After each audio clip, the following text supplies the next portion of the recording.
Answering IELTS Part 2 questions.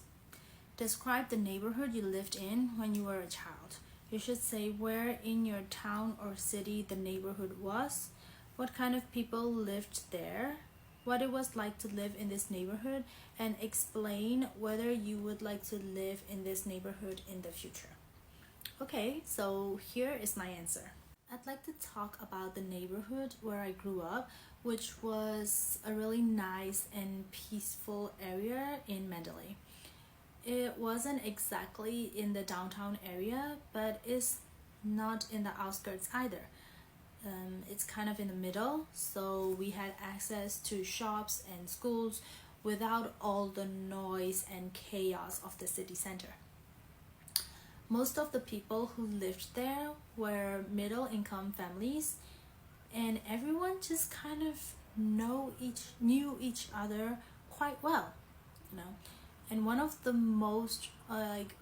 things that I loved most was how friendly and kind the neighbors were.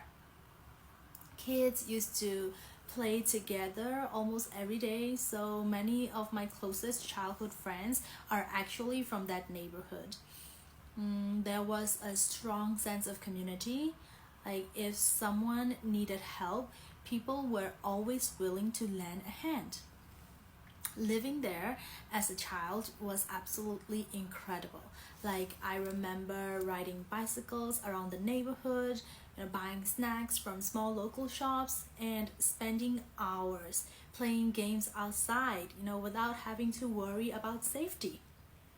It felt like everyone just looked out for one another, which made the whole environment feel very warm and secure.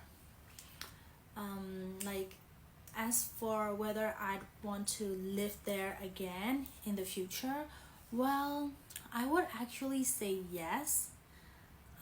Even though I've moved around a lot and seen other places, that neighborhood still feels like home to me.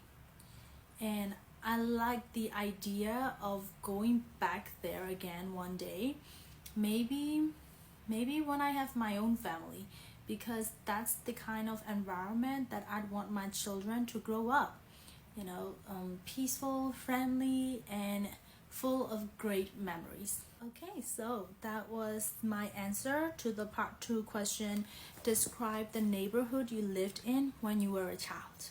Okay, so if you want to see more contents like this in the future, follow me. I will be sharing my entire IELTS journey and I will be guiding you through yours.